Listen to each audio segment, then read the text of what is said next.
بسم اللہ الرحمن الرحیم۔ توضیح انشاءاللہ تعالی آج ہم توصیف الافلاق سے شمسی مہینہ اور قمری مہینے کے بارے میں پڑھیں گے۔ دوبارہ شروع کر رہا ہوں۔ شمسی مہینہ اور قمری مہینہ۔ شمسی مہینہ اس زمانے کو کہتے ہیں جو شمسی سال کا 12واں حصہ ہے، اور قمری مہینہ اس زمانے کو کہتے ہیں جو قمری سال کا 12واں حصہ ہے۔ اسکرین شیئر نہیں آ رہی۔ ٹھیک ہے، میں کر دیتا ہوں۔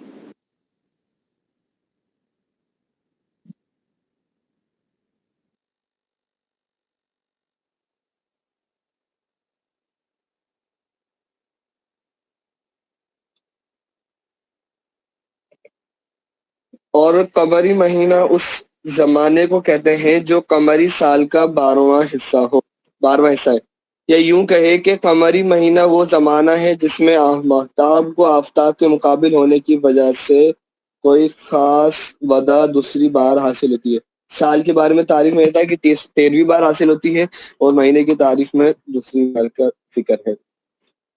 فائدہ: یوں تو قمری مہینے کی ابتدا جس آن سے یعنی جس وقت سے چاہے مان سکتے ہیں، لیکن اکثر نجومیوں نے محاق اور کچھ نے بدر سے اور شریعت مطہرہ نے ہلال سے قمری مہینوں کی ابتدا مانی ہے۔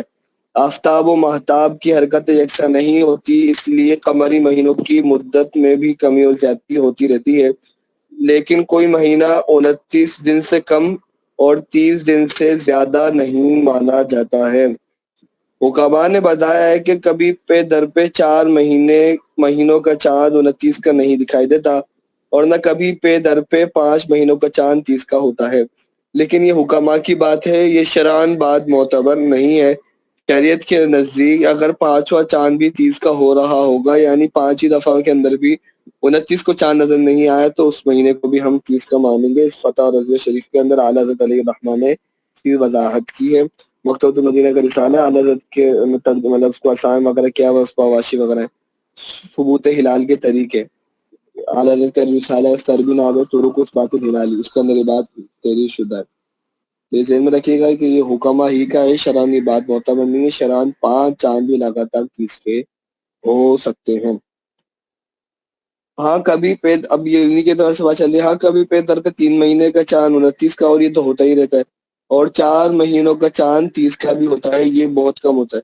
ابھی 3 مہینے لگاتار مطلب پچھلے مہینے ہوا تھا ربیع الشریف کا چاند، اور اسی طریقے سے صلی اللہ علیہ وسلم پاکستانی بات کر رہا ہوں، سفر کا چاند، محرم کا چاند، یہ تینوں چاند لگاتار 30 کے ہوئے تھے، اور اس کے بعد ربیع الغوث کا چاند 29 کا ہو گیا تھا، اور آخری دفعہ جو 4 چاند 30 کے ہوئے ہیں تو وہ 1994 میں یا 1993 میں ہوئے تھے، کہ لگاتار 4 چاند 30 کے ہوئے تھے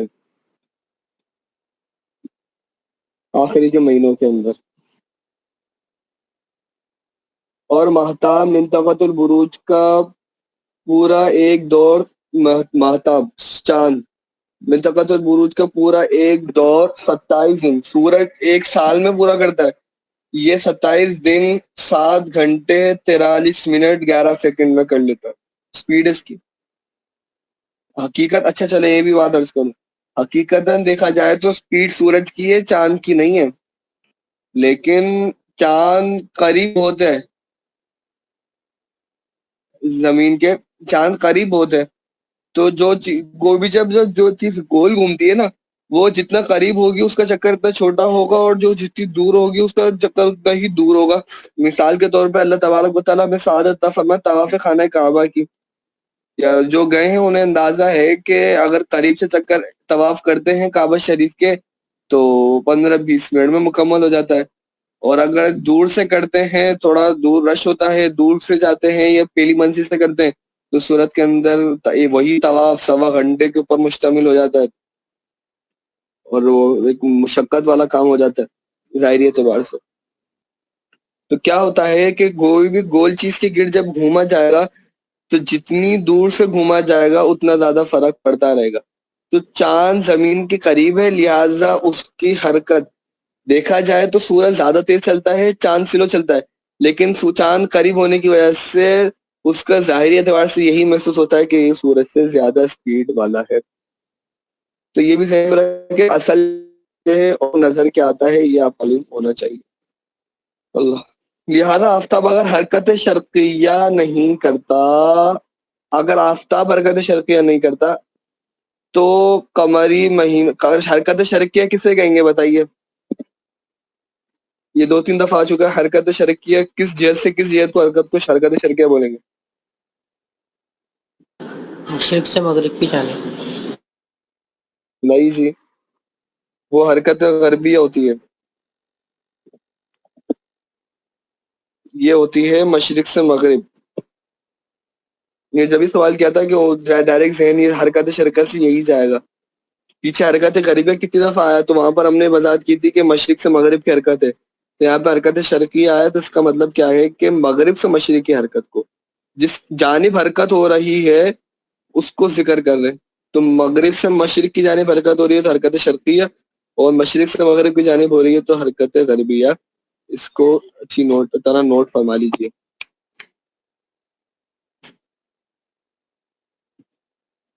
اچھا چلیں کتاب کی طرف آتے ہیں. لہذا آفتاب اگر حرکت شرقیہ نہیں کرتا تو قمری مہینوں کی مدت بس اتنی ہوتی.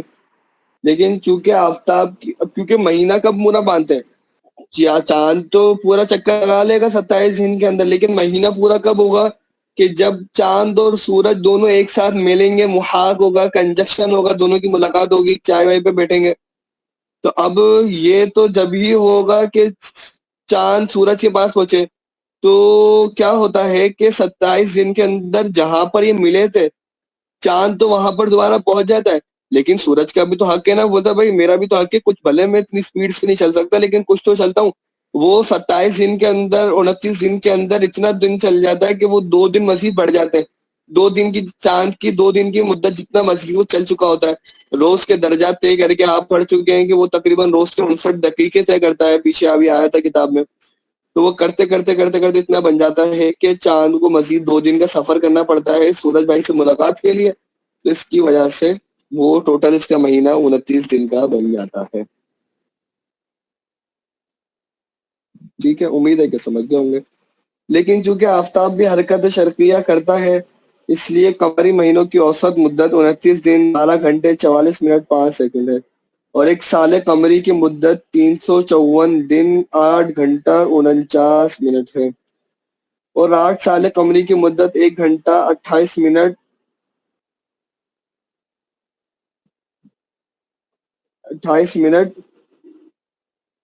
کم 2835 دن ہے. کرانے نگرین سے ہلال تک 23 گھنٹے 37 منٹ 48 سیکنڈ فصل ہوتا ہے. کم سے کم اتنا ہونا ضروری ہے، عموماً اس سے کم کا چاند نظر نہیں آتا.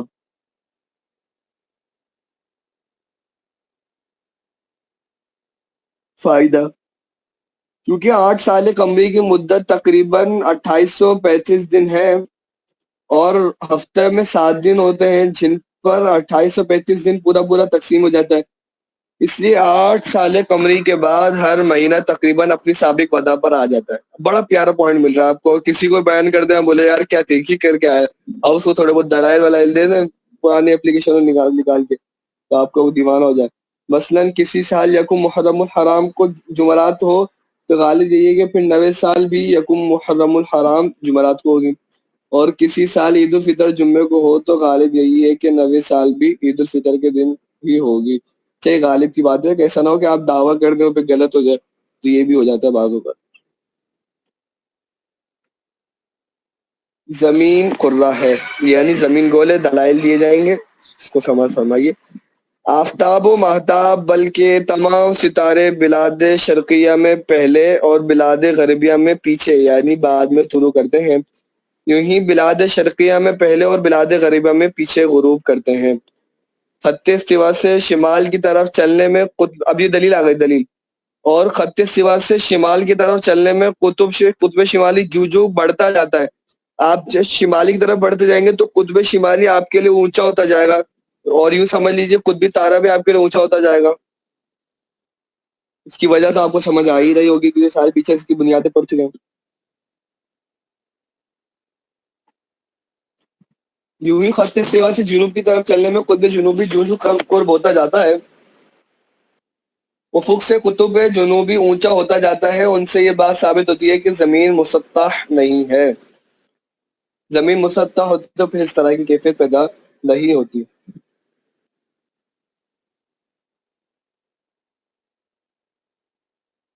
دور سے جہاز اور پہاڑ بالائی حصہ پہلے اور نیچے کا حصہ پیچھے دکھائی دیتا ہے، بعد میں دکھائی دیتا ہے۔ اس سے بھی یہی ثابت ہوتا ہے کہ زمین مسطح نہیں ہے، اس لیے کہ اگر زمین مسطح ہوتی تو پورا حصہ ایک ساتھ دکھائی دیتا۔ ہوتا کیا گول ہے نا، تو ہماری حد نگاہ تک جہاں تک بننا ہوتا ہے ہمیں وہی نظر آتا ہے۔ تو بعض اوقات مثال کے طور پر ہم سمندر پہ کھڑے ہوئے ایک کشتی آ رہی ہے، تو اب کشتی آ رہی ہے تو ہمارے حد نگاہ کے اندر اس کا صرف اگلا حصہ ہے تو ہمیں وہی نظر آئے گا، باقی حصہ ہمارے افق سے نیچے ہوگا، لہٰذا ہمیں وہ نظر ہی نہیں آئے گا۔ لیکن اگر زمین فلیٹ ہوتی، مسطح ہوتی، تو اس صورت کے اندر یہ ساری چیزیں ایک ساتھ ہی نظر آتی ہیں۔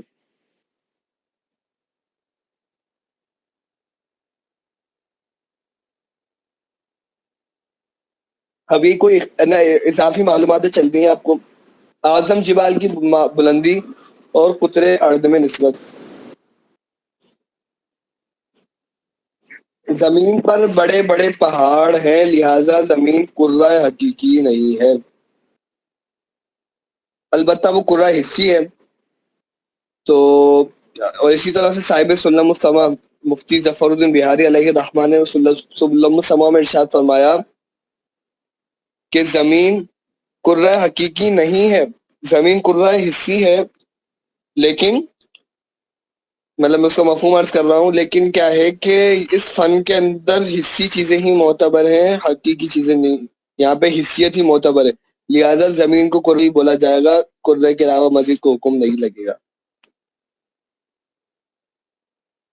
شاید بیزی پہ میں کلام کر چکا ہوں کہ اس کو بیزی بھی نہیں بولا جائے گا، کہ انڈے کی طرح جو بعض اوقات نسبت کر دیتے ہیں وہ بھی درست نہیں ہے۔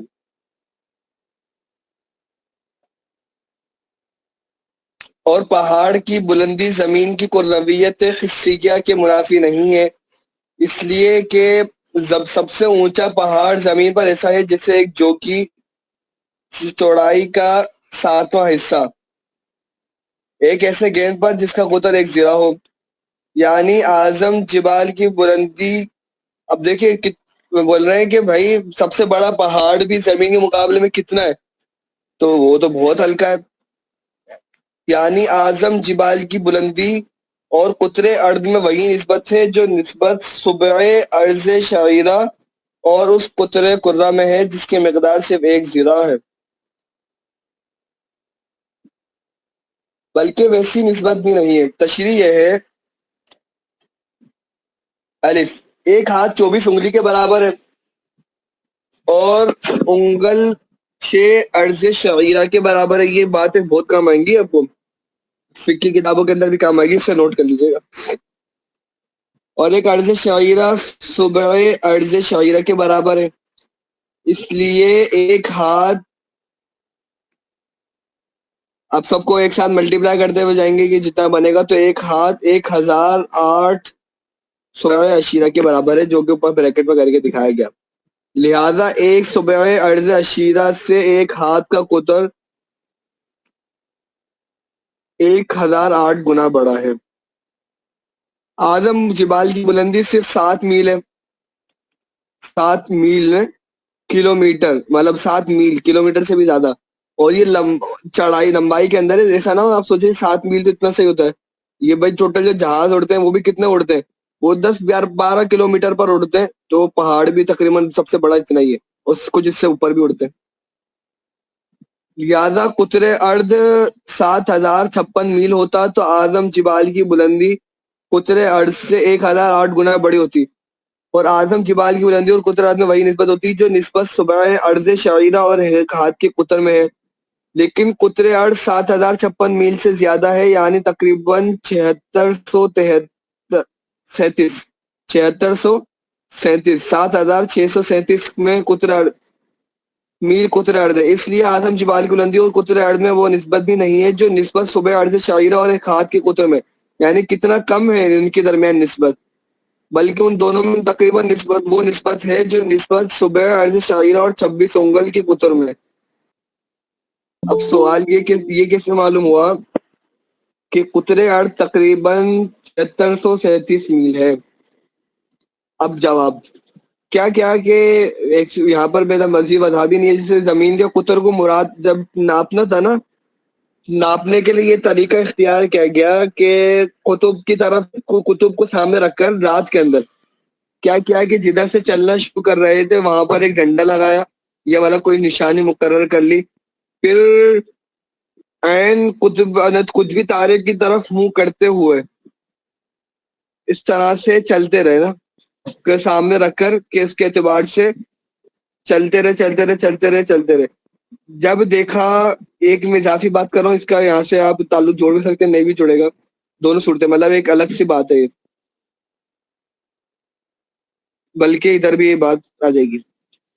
تو جب قطبی تارہ ایک درجہ بلند ہو گیا، جس کا کیا مطلب ہوا کہ وہ ایک عرض بلد طے کر چکے ہیں. یہ جب ایک عرضہ بلد ہوگا تو قطبی تارہ ایک درجہ بلند ہوگا افق سے. تو اس صورت کے اندر جب انہوں نے پھر چیک کیا کہ بھائی انہوں نے ایک درجے کے اندر کتنی رفتار طے کی، کتنا جگہ طے کی، کتنے کلومیٹر طے کیے، تو اس سے ان کو پتا چلا کہ ایک درجے کی پیمائش تقریباً 66 اور 2 سلوس ہے، 67 کے 2 سلوس میل ہے. اس طریقے سے انہیں درجات کی پیمائش حاصل ہو گئی. پھر انہوں نے اس کو 360 سے ضرب دے دیا. لیکن یہ بھی درست نہیں ہے تحقیق کے اعتبار سے، کیونکہ درجات مختلف ہیں.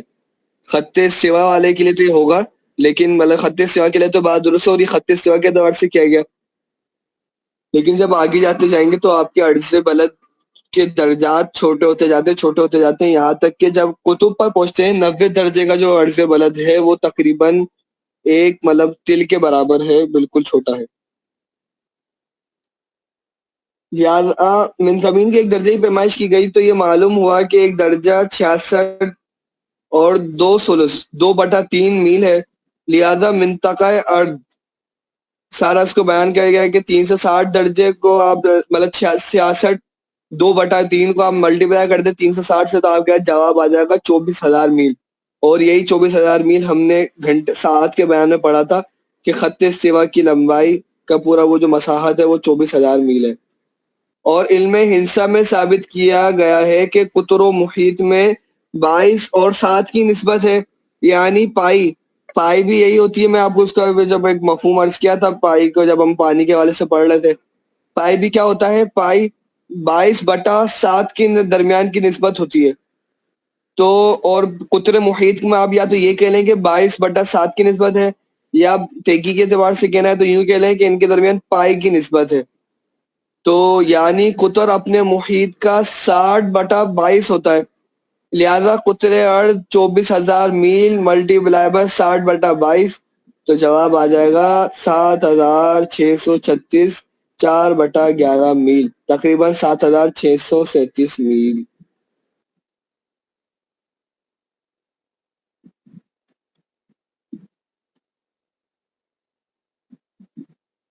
چلیں آگے، گفتگو پھر طویل ہی چل رہی ہے، انشاءاللہ اس کو کل کی کلاس میں کرتے ہیں. مشکل لگتا ہے کہ کل مکمل ہو سکے گا، اور آج جب کافی کم ہی کلاس ہوئی ہے، تو انشاءاللہ آج کی ویڈیو اور کل کی ویڈیو ان کو ایک ساتھ اپلوڈ کریں گے. تو انشاءاللہ پھر زمین پر اسقال طبعی کا قیام کل پڑھیں گے، اور امید ہے کہ انشاءاللہ جمعرات کو ہماری کتاب مکمل ہو جائے گی اللہ پاک نے چاہا تو، اور اتوار کو آپ کا ٹیسٹ ہوگا. صلو علی الحبیب صلی اللہ تعالی علی محمد صلی اللہ تعالی علیہ وسلم. کوئی سوال کرنا چاہیں تو کر لیں، ابھی وقت ہے. علی رضا بھائی آپ کچھ کہہ رہے تھے، اب کہنا چاہیں تو کہہ لیں.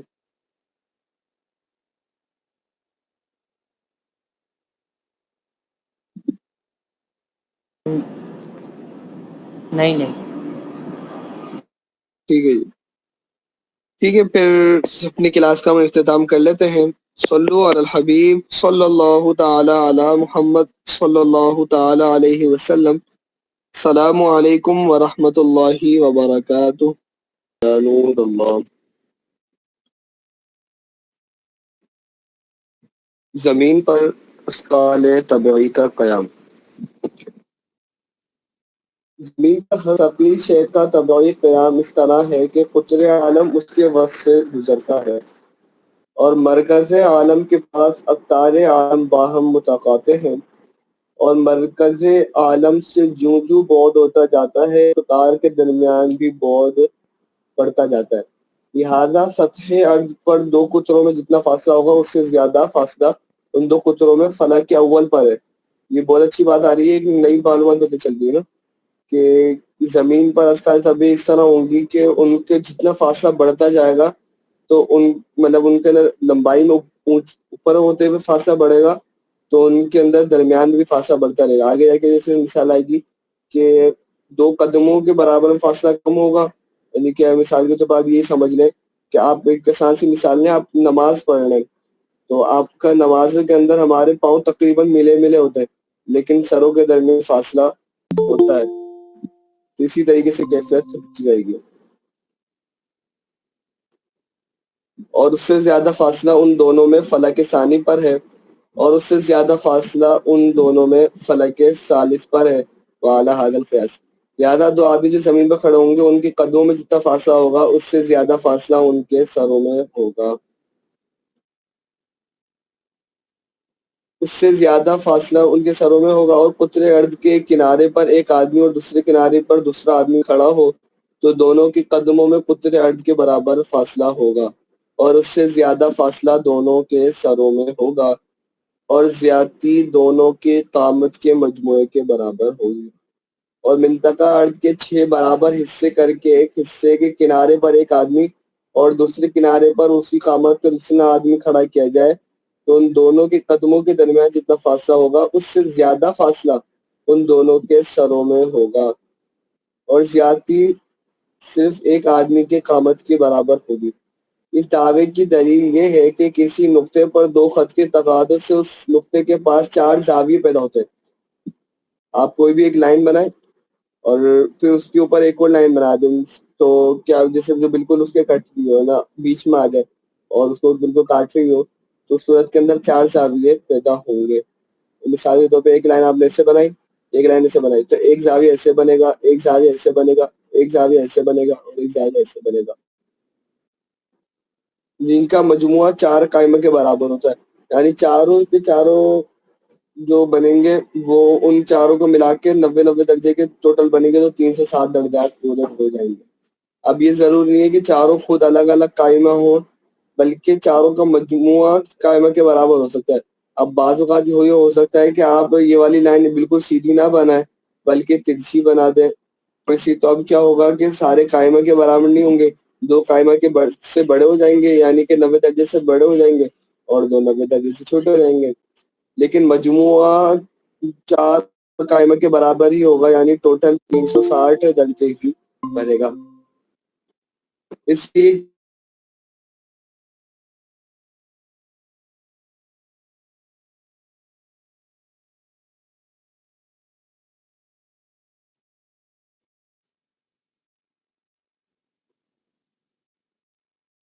ان سب کا مجموعہ 4 قائمہ کے برابر ہی ہوگا اور زاویوں میں تساوی سے ان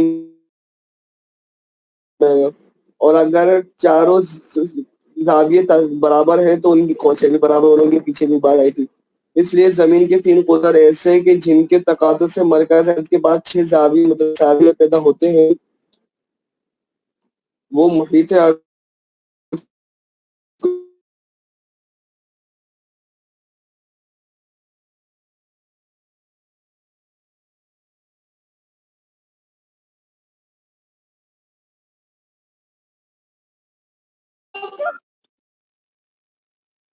جی اب ہو رہی ہے؟ جی اب ہو رہی ہے، شکریہ.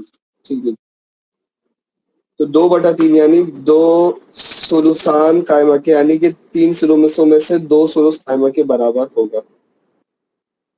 محیط ارض کے ان 6 مساوی حصوں میں سے کسی ایک حصے کے آدمی دوسرے کنارے پر دوسرا آدمی کھڑا دونوں کے قدموں کے درمیان ایک خط مستقیم واصل ہوگا اور ایک مثلث پیدا ہوگا جس کا قاعدہ یہ پتہ نہیں کہ بار بار بند ہو رہی ہے چلو دوبارہ آ گئے. کسی ایک حصے کے کنارے پر ایک آدمی اور دوسرا کنارے پر دوسرا آدمی کھڑا ہو تو دونوں کے قدموں کے درمیان ایک خط مستقیم واصل ہوگا اور ایک مثلث پیدا ہوگا جس کا قاعدہ وہ خط مستقیم ہوگا جو دونوں کے قدموں کے درمیان واصل ہوگا. ہر ساکھ کا مبدا مرکز ارض اور منتہا محیط ارض ہے، اور اقلیدس نے مقالہ اولا کی 32ویں شکل میں ثابت کیا ہے کہ ہر مثلث کے تینوں زاویوں کا مجموعہ 2 قائمہ کے برابر ہوتا ہے. ہر مثلث کا تینوں زاویوں کا مجموعہ 2 قائموں کے برابر ہوتا ہے. یہ اصول ہے کہ جو یا تو اب ایک قائمہ ہو جائے گا، یعنی ایک زاویہ 90 درجے کا ہوگا تو بقیہ 2 پھر 90 سے کم کے ہوں گے جن کو ملا کے 180 بنے گا. لیکن یہ مثلث مسطح کی بات ہے، مثلث قطبی کے اندر اس سے مزید بھی ہو سکتے ہیں.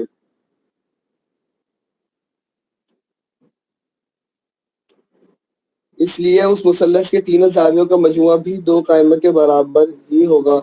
اوپر یہ ثابت ہو چکا ہے کہ اس مثلث کا زاویہ مرکزیہ ثلثان قائمہ کے برابر ہوگا، اس لیے اس مثلث کے باقی 2 زاویہ محیطیہ کا مجموعہ 4 ثلث قائمہ کے برابر ہوگا. اور مرکز ارض سے محیط تک جتنے خطوط مستقیمہ نکلتے ہیں سب باہم برابر ہوتے ہیں، اس لیے اس مثلث کی دونوں ساختیں جن کا مبدا مرکز ارض اور منتہی محیط ارض ہے باہم برابر ہوگی.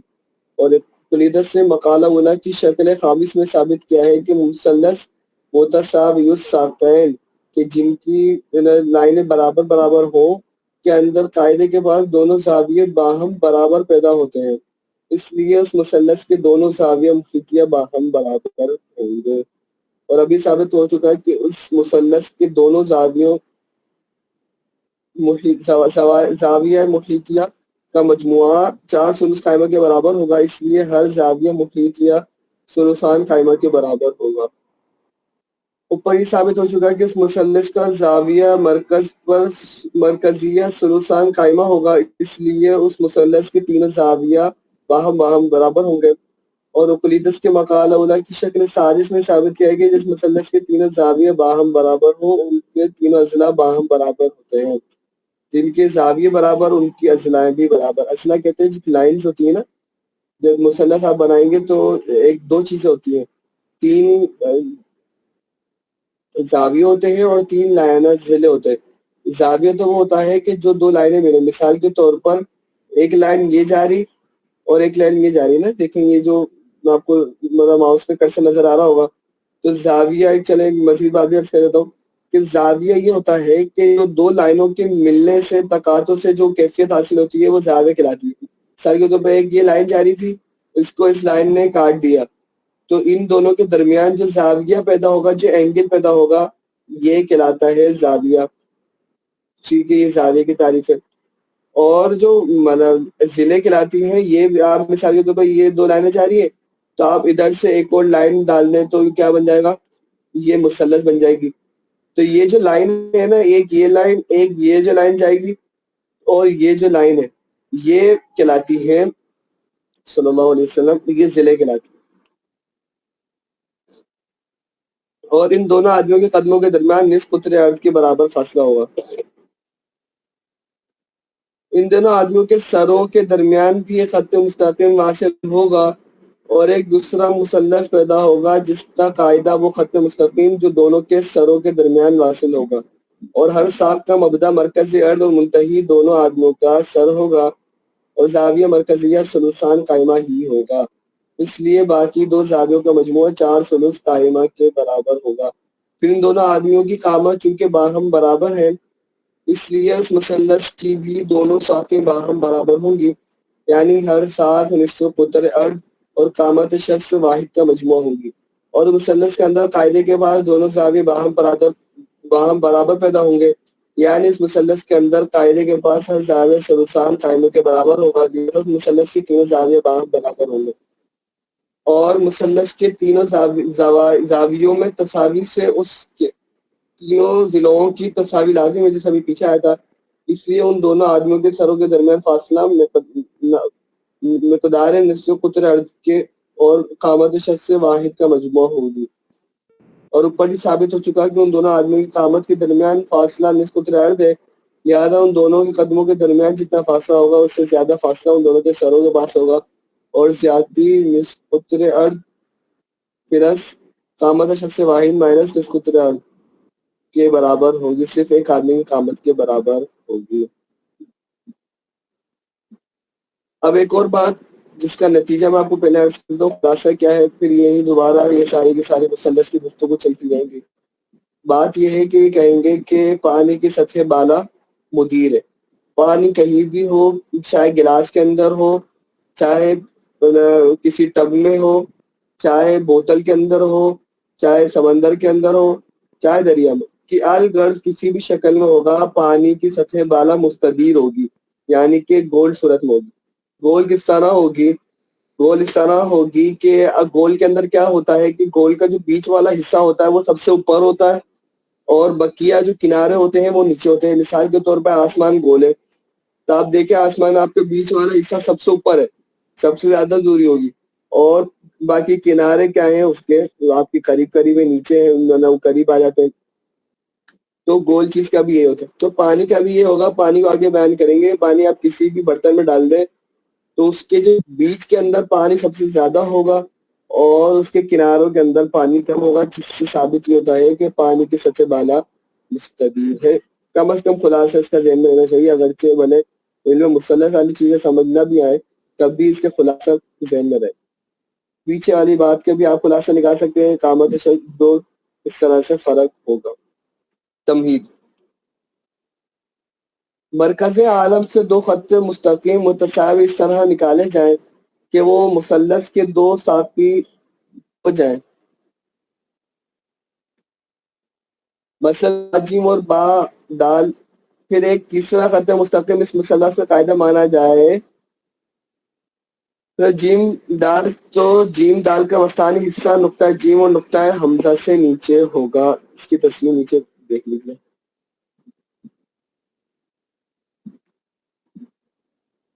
کہہ رہے ہیں کہ یہ جو دو نقطے بنیں گے، یہ ادھر یہ زیادہ یہ قریب بنے گا اور یہ دور بنیں گے، اور لہٰذا اس کے اندر یہ ساری چیزیں زیادہ پائی جائیں گی۔ مطلب پانی ہے یہ، تو اس میں اس جگہ پہ پانی زیادہ پایا جائے گا۔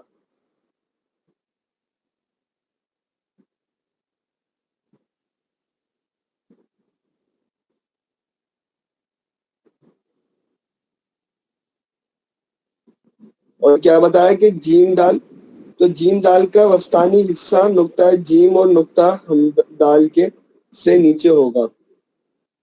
یہ جو ان دونوں سے نیچے نیچے پایا جائے گا یہ نقطہ۔ دلیل یہ ہے کہ چوتھا خط ایسا مانا جائے کہ جس کا کنارہ مرکز عالم اور دوسرا کنارہ خط جیم دال کے وسطانی حصے سے مماس ہو، مثلاً خط با ہا، اور اس وقت اگر زاویہ با ہا جیم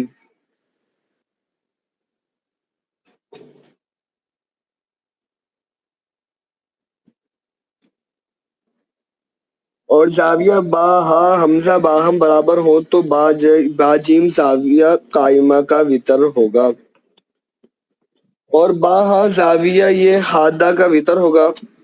یہ کس میں بنتی ہے؟ زاویہ حادہ، زاویہ منفرجہ، زاویہ قائمہ۔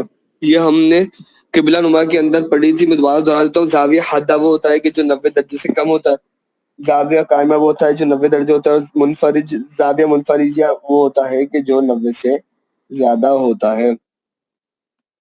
اقلیدس نے مقالہ اولیٰ کی 29ویں شکل میں ثابت کیا ہے کہ زاویہ عظمیٰ کا وتر اکبر اور زاویہ صغریٰ کا وتر اصغر ہوتا ہے۔ اس لیے با ہا اصغر اور با جیم اکبر ہوگا، بعینہ ہی اسی دلیل سے با ہا اصغر اور با دال اکبر ہوگا۔ اگر زاویہ با ہا جیم اور زاویہ با ہا دال باہم برابر نہ ہو تو ان میں سے کوئی ضرور منفرجہ ہوگا۔ دونوں باہم برابر نہیں ہوں گے تو ایک زیادہ ہوگا تو وہ منفرجہ ہوگا، 90 سے زیادہ ہوگا۔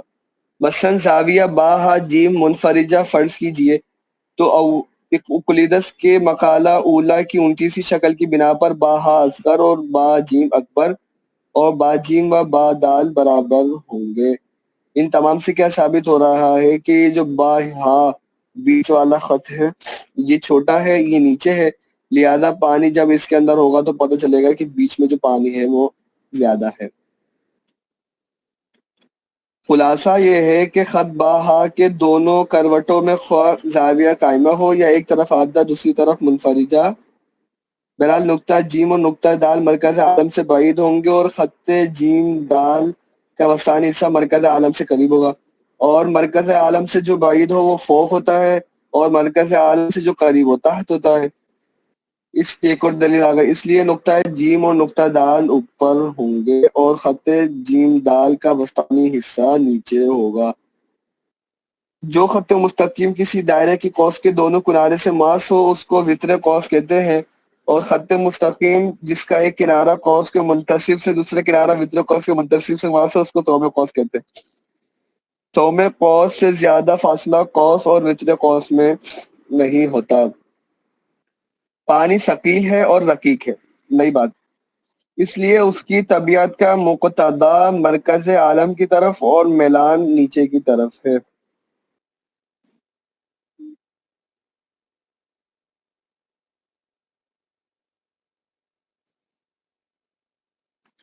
اور نیچے کی طرف مرکز عالم کی طرف میلان اور نیچے کی طرف اس کا سیلان ہے۔ ان تمہیدات سے یہ ثابت ہوتا ہے کہ پانی پر کوئی چیز نہ ہو تو اس کی سطح بالا مستوی نہیں ہوگی بلکہ مستدیر ہوگی، گول ہوگی۔ اب وہی والی بات آ گئی جو میں نے اس کا خلاصہ عرض کیا۔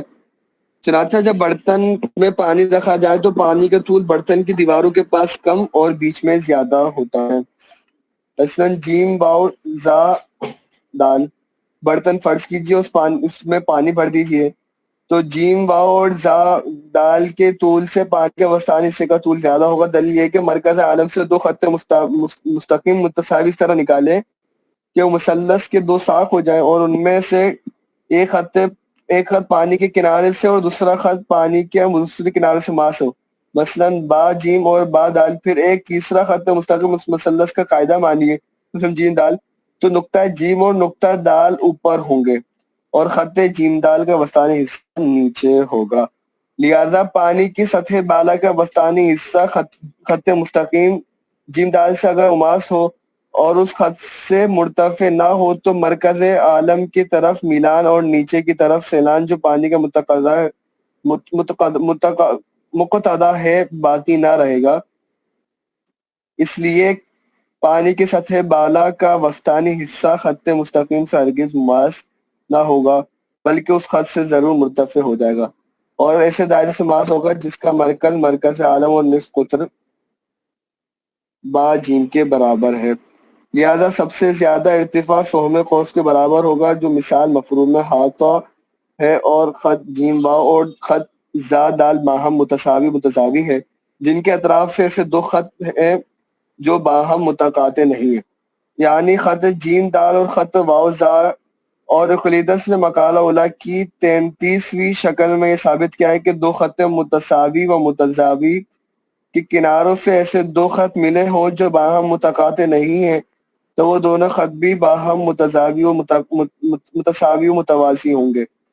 اس لیے خط جیم دال اور خط واو زا باہم متساوی و متضاوی ہیں، لہذا پانی کا طول نتیجہ آ گیا، لہذا پانی کا طول برتن کی دیوار کے پاس خط جیم واو کے برابر ہے، لیکن بیچ برتن مجھ سے زیادہ طول ہے اور زیادتی سوم قوس کے برابر ہے۔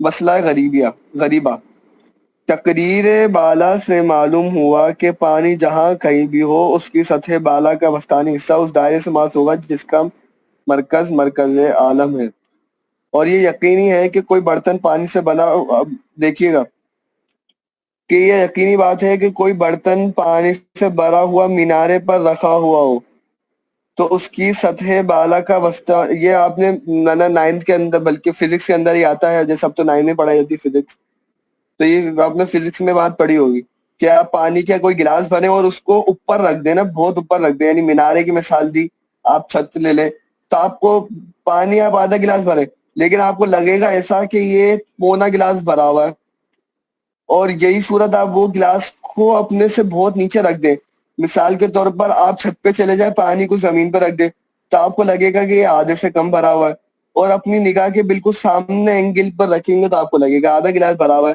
تو انسان کی نظر اس طرح کی کام کرتی ہے. یہ اس کی تصویر ہے، مطلب فزکس کی بکس کے اندر اس کی موجود ہوگی. ابتدائی کے اندر یہ بات آتی ہے. کوئی برتن پانی سے بھرا ہوا مینارے پر رکھا ہوا ہو تو اس کی سطح بالا کا وسطانی حصہ دائرہ کبریٰ سے ماس ہوگا، اور وہی برتن پانی سے بھرا ہوا تار بیر، یا تار کہتے ہیں گہرائی، بیر کہتے ہیں کنویں کو، کنویں کی گہرائی میں رکھا ہوا ہو تو اس کی سطح بالا کا وسطانی حصہ دائرہ صغریٰ سے ماس ہوگا، اور دائرہ کبریٰ و صغریٰ کی قوسوں کے وتر باہم متساوی ہوں تو دائرہ کبریٰ کی قوس کا سہم اصغر اور دائرہ صغریٰ کی قوس کا سہم اکبر ہوتا ہے. لہذا مینارے پر برتن کے دیوار کے پاس جتنا طول ہوگا اس سے زیادہ طول بیچ برتن میں ہوگا،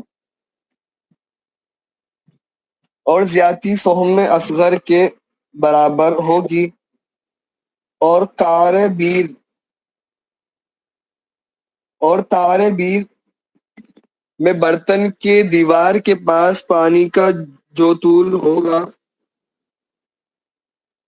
اس سے زیادہ طول بیچ برتن میں ہوگا، اور زیادتی سہم اکبر کے برابر ہوگی.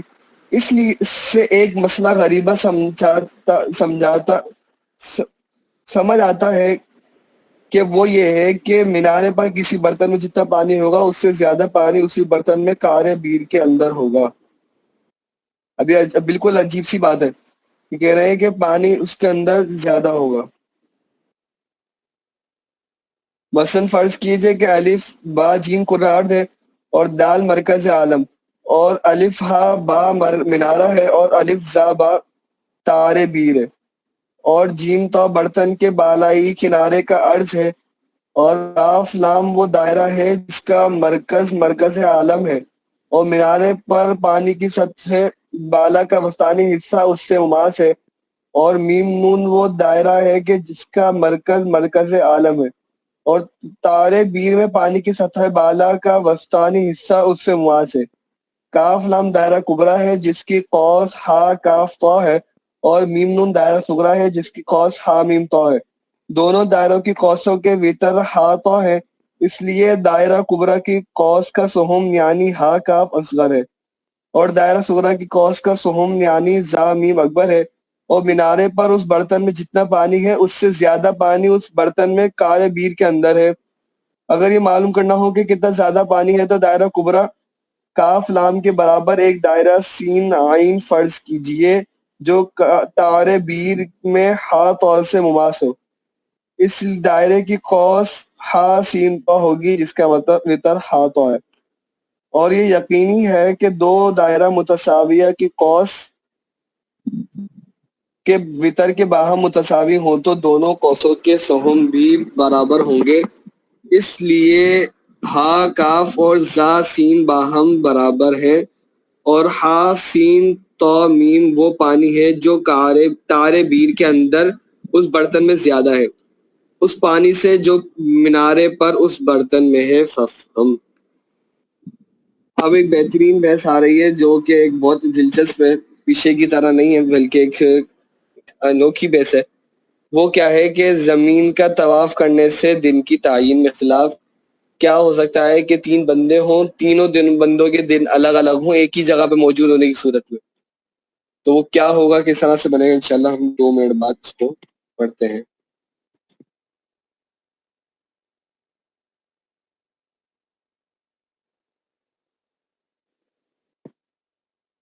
زمین کا طواف کرنے سے دن کی تعین میں اختلاف. کوئی آدمی کسی مقام سے نصف النہار کے وقت مغرب کی طرف جانب مغرب کی سمت کی طرف روانہ ہو، جس کی رفتار آفتاب کی رفتار کے برابر ہو، تو جب تک وہ چلتا رہے گا اس کے حق میں وہی دن رہے گا اور نصف النہار کا وقت بھی رہے گا. چاہے 1 سال تک چلتا رہے. کیوں؟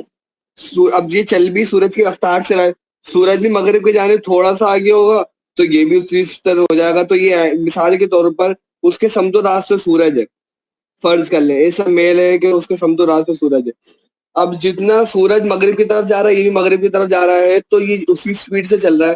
ایسا ممکن نہیں ہے، ابھی تک اس طرح کے جہاز بھی نہیں ہے میری معلومات کے مطابق. لیکن یہ ایک فرضی بات ہے، فنی بات ہے کہ پھر کیفیت کیا پیدا ہوگی اگر بعد میں کبھی ہو جائے تو بھروسہ تھوڑی ہے. تو کیا ہوگا، بھلے 1 سال تک وہ چلتا رہے تو 1 سال تک اس کا وہی دن رہے گا، اس کا نصف النہار ہی چلتا رہے گا، اس کا کبھی زور کا وقت بھی ختم نہیں ہوگا اس دن کا، بھلے وہ 1 سال 2 سال 10 سال تک چلتا رہے. اور اگر آفتاب کو ساکن مان لے تو جو آدمی کسی جگہ مقیم ہوگا اس کے حق میں وہی دن رہے گا، کہ کوئی فرق ہی نہیں ہوگا. کہ اگر آفتاب کو بھی حرکت کرنے والا نہ مان لے تو آفتاب کی وجہ سے دن رات تبدیل ہوتے ہیں. میرے آفتاب کی حرکت آگے بیان ہوں گے کہ آفتاب کی حرکت شرقیہ بھی حرکت غربیہ بھی ضروری نہیں ہے دن رات کی تبدیلی کے لیے، بلکہ اور بھی چیزیں آ جاتی ہیں. تو اگر آفتاب کو ہم ساکن مان لیں، انسان بھی ساکن ہے آفتاب بھی ساکن ہے، تو صورت کے اندر جو آدمی وہی رہے گا، تو مطلب جو بھی کہیں بھی ہوگا تو اس کے لیے دن رات تبدیل ہی نہیں ہوں گے، اس کے حق میں وہی دن رہے گا. لیکن کوئی آدمی مشرق کی طرف روانہ ہو اور وہ ایک دور پورا کر لے تو اس کے حق میں دوسرا دن ہوگا. یعنی کہ اب سورج کہاں پہ جا رہا ہے، مغرب کے اندر جا رہا ہے، اور یہ کہاں جا رہا ہے، یہ مشرق کے اندر جا رہا ہے. تو اب کیا ہوگا کہ اس کے حق مشرق تو ایک دورہ پورا کر لے تو اس کے حق میں دوسرا دن ہو جائے گا، کیونکہ وہ اگر وہ پیچھے سے دورہ پورا کر لے. یہ وہ صورت ہے کہ آفتاب کو ساکن مان رہے، تو اس صورت کے اندر کیا ہوگا، یہ خود ہی ایک دور پورا کر لیتا ہے تو اس کے حق میں یہ دوسرا دن کہلائے گا. اس سے یہ نتیجہ نکلتا ہے کہ دن رات بدلنے کے لیے آفتاب کی حرکت غربیہ شرط نہیں، بلکہ آدمی کی حرکت شرقیہ سے بھی دن رات بدل جاتے ہیں. لہذا آفتاب کی حرکت غربیہ کے ساتھ ساتھ آدمی کی حرکت شرقیہ بھی ہو. ابھی تو ایک چیز تھی، اب دو چیزیں آ گئی ہیں، آفتاب کی حرکت غربیہ بھی ہے اور آدمی کی حرکت شرقیہ بھی. تو دن رات اس کے حق میں جل جل بدلیں گے، یعنی جب جب دونوں کی حرکتوں کا مجموعہ ایک دور 360 ہو جائے کے برابر ہوگا دوسرا دن ہوگا، اور جب دونوں کی حرکتوں کا مجموعہ 2 دور کے برابر ہوگا تو تیسرا دن ہوگا. یہ بڑی عجیب و غریب بات ہے. اور جب دونوں کی حرکتوں کا مجموعہ 3 دور کے برابر ہو تو چوتھا دن ہو جائے گا. وعلی ھذا القیاس. اب دیکھیں اس کو بیان کریں، مثال کے ساتھ بیان کریں گے تھوڑا آگے کہ کتنے درجات. کسی مقام پر نصف النہار کے وقت 2 آدمی جمع ہو، جن میں سے ایک اسی جگہ مقیم ہے اور دوسرا مغرب کی طرف روانہ ہو. اب کیا ہوگا، 3 صورتیں بیان کریں گے. جس کی رفتار آفتاب کی رفتار کے برابر ہو تو جب تک وہ چلتا رہے گا اس کے حق میں وہی دن ہے اور نصف النہار ہی کا وقت رہے گا. لہٰذا جب یہ ایک دورہ پورا کر لے گا اور مقیم کے پاس پہنچے گا تو آفتاب کا بھی ایک دورہ پورا ہوگا، لہٰذا مقیم کے حق میں دوسرا دن ہوگا، لیکن مسافر غربی کے حق میں وہی دن ہوگا، کیونکہ اس کے لیے تو ابھی تک سورج ڈوبا ہی نہیں، سناری ہے کہ جس دن اس نے سفر شروع کیا ہے، کہ وہی دن ہے کس نے اس میں سفر شروع کیا ہے. اور اگر مسافر غربی کی رفتار آفتاب کی رفتار سے نصف ہو تو جب یہ ایک دورہ پورا کر لے گا اور مقیم کے پاس پہنچے گا تو آفتاب کے 2 دور ہو چکے ہوں گے، کیونکہ یہ اب آدھی رفتار سے چل رہا ہے. لہٰذا مقیم کے حق میں تیسرا دن شروع ہو جائے گا، لیکن مسافر غربی کے حق میں دوسرا ہی دن رہے گا.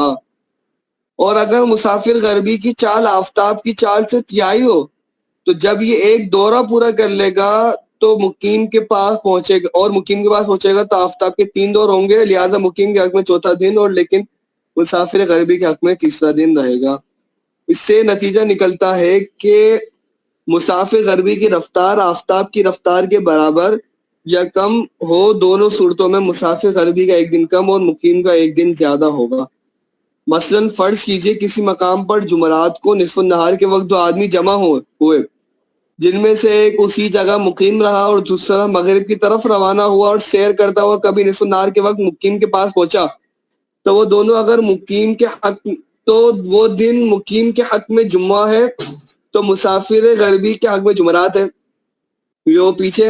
اور اگر وہ دن مقیم کے حق میں ہفتہ ہے تو مسافر غربی کے حق میں جمعہ ہے، اور وہ دن مقیم کے حق میں اتوار ہے تو مسافر غربی کے حق میں ہفتہ ہے. وعلی ھذا القیاس.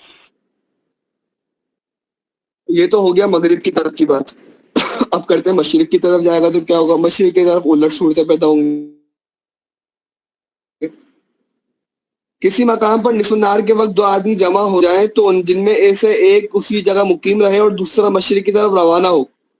الف پہلی صورت جس کی رفتار آفتاب کی رفتار کے برابر ہو تو جب آفتاب مغرب کی طرف 45 درجے طے کرے گا مسافر شرقی کے حق میں رات شروع ہو جائے گی. کیوں؟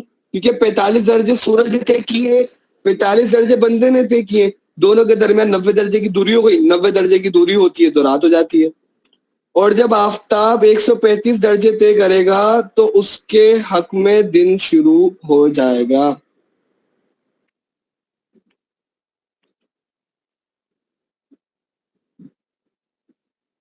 کیونکہ ٹوٹل ملا کر پھر 270 درجے بن جائیں گے.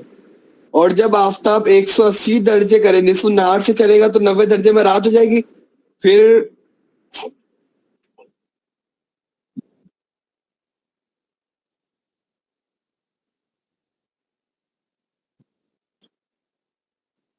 لیکن یہ کس طرح سے بنے گا؟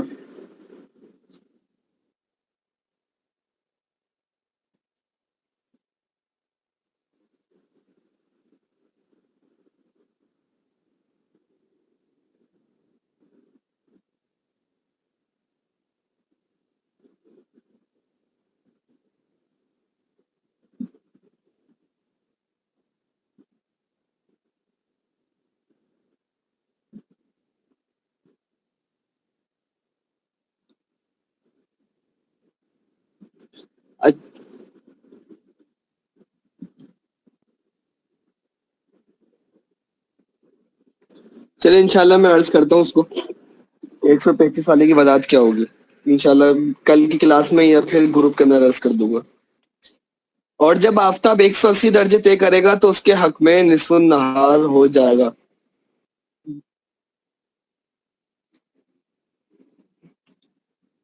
اور جب آفتاب ایک دورہ پورا کرے گا تو مسافر شرقی بھی ایک دورہ پورا کر لے گا اور دونوں کی حرکتوں کا مجموعہ 2 دن کے برابر ہوگا.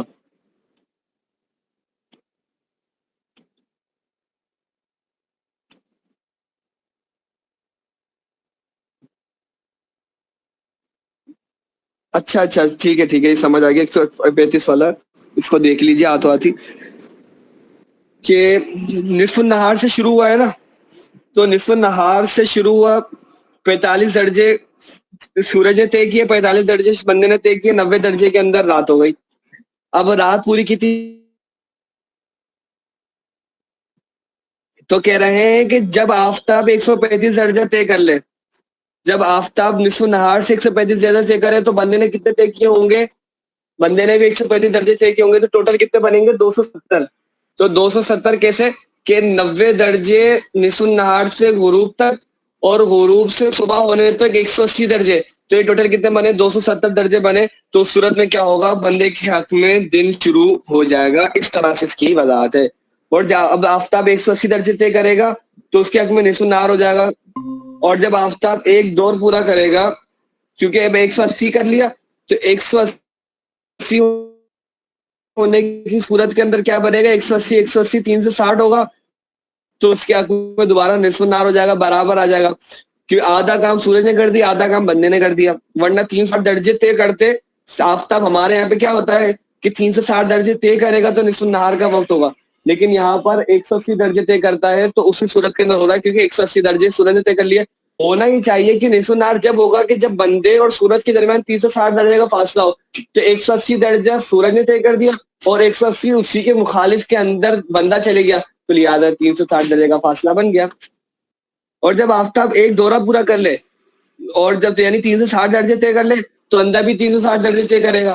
جب 360 کے 2 ہو جائیں گے تو 2 دن پورے ہو جائیں گے.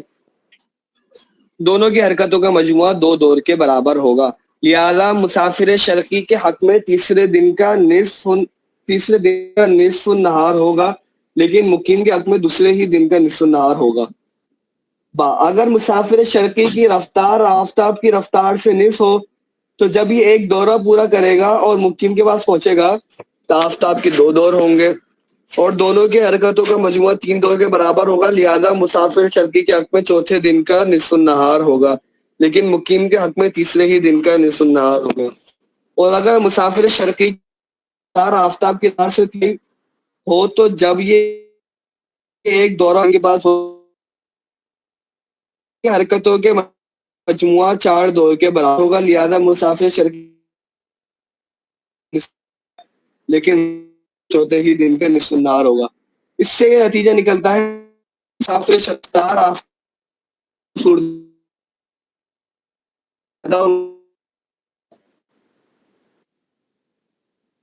مقیم کا ہو رہا علی صورت کے اندر مسافر ہوگا کم ہوگا۔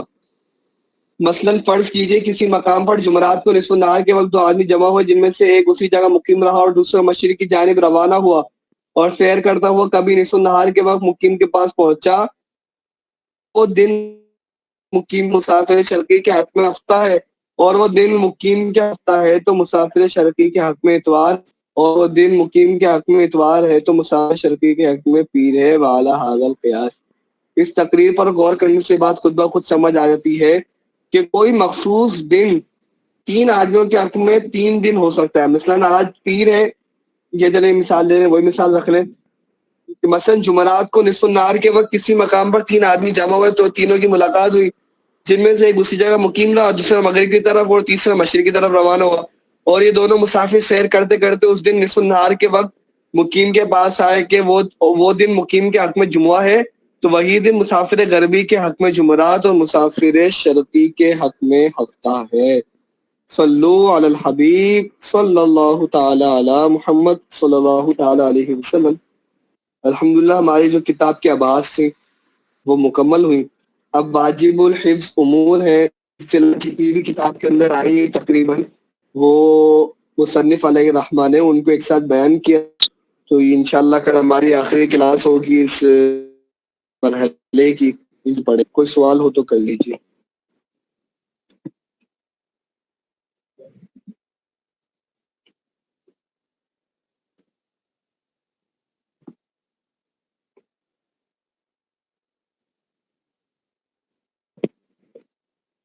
ٹھیک ہے، اب پھر ہم اپنی کلاس کا اختتام کرتے ہیں۔ صلو علی الحبیب صلی اللہ تعالی علی محمد صلی اللہ تعالی علیہ وسلم۔ السلام علیکم ورحمۃ اللہ